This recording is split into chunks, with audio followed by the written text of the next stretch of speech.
This is a very important meeting to show the solidarity of international community as well as the national authorities throughout Somalia in fighting the drought. And I think that this is also a very good opportunity for us to take stock of the drought situation and national and international aid in drought response. When we were in the VIP lounge talking among ourselves, actually the different ambassadors from different countries, we were talking about the drought situation back in 2010-11 and the drought situation in 2016-17. And the sad story is that this time, just as our distinguished UN representative said, that probably the severity and the duration of the drought has gone even beyond the previous two droughts. But the good thing is that we all agree that probably compared with 2010 or 2016, things, although still quite demanding and challenging in this country, are obviously much better in terms of the national capacity, peace, stability, and growth perspectives. So I think we need to bear in mind the two sides of the same coin and the two different perspectives. As far as China is concerned, we always see ourselves as a partner to Somalia. And this relationship has been a long-standing and traditional one. It could date back to centuries, and we have been supportive of Somalia, peace, development, and growth over the past 6 or 7 decades, ever since your independence. Even when we talk about the previous two droughts, China was always very supportive of the Somalia drought response. And we worked together through the Somali governments and also in cooperation with various international partners, including various UN agencies, to help the drought-affected people. Even last year, we actually donated about $5 million worth of humanitarian assistance to Somalia to help the Somali people cope with the drought, flooding, and internal conflicts. And this year, as soon as we learned about the drought, the Chinese leadership and the Chinese Foreign Minister Wang Yi, during his first trip to Africa earlier this year, already made it clear that China would help and support Somalia's drought response. And I'm happy to announce that just yesterday, the first batch of China's emergency food aid in wheat already arrived in the port of Mogadishu. And I think tomorrow, a second batch of rice will arrive at the port of Mogadishu too. Altogether, these two batches will total about more than 500 tons of food. They have come all the way from China. The wheat from the northern part of China and the rice from the southern part of China.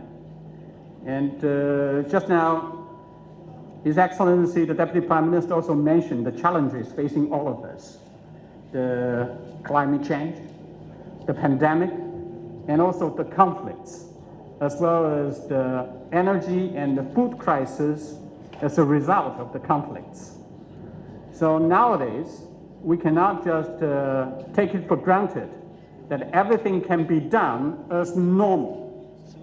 As far as I know, that these two batches of Chinese food aid should have arrived in the port of Mogadishu 1 or 2 weeks earlier. But why it did not happen?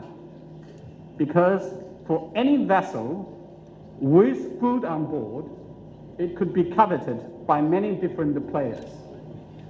There are competing demands for food, and such kind of demands are from everywhere, from Asia to Africa to many other places.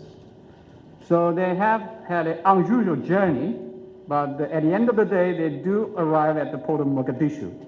This is just a reflection of how things could be more complex than usual. But still, I think that this is just a first step. The Chinese government is considering further steps to support Somalia in drought response. through both the bilateral channel and also the multilateral channel with the support of the UN agencies as well. We'll continue to do that. And I think that it was mentioned in many of the arguments and articles written by others that I had the benefit of reading it, that the drought response is not just about food aid. Yeah. I recall that in my very first meeting when I arrived here a year ago with Ambassador Swan, that he and I also talked about the possibility of more lasting solutions to resolve the food security issue for Somalia. Like the things mentioned just now also by the distinguished representative sitting next to me, that like water management, like food security, and I think the Deputy Minister also made it right that about 80% of the displaced people are from probably the most productive regions in Somalia. That is really a waste of resources, and it's a devastation of the capacity for people to help themselves, which is very important. So I think in all these areas, the international community as well as the national authorities of Somalia should work together to deal with both the short-term problems and challenges and mid to long-term challenges as well. In that regard, China has been and will continue to be there in support of our Somali brothers and sisters.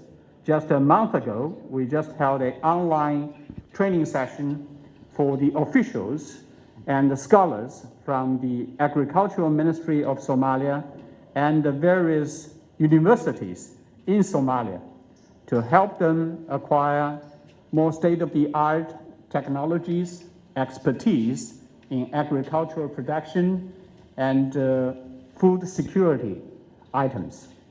So I think in all these areas, certainly not any individual country's effort is enough.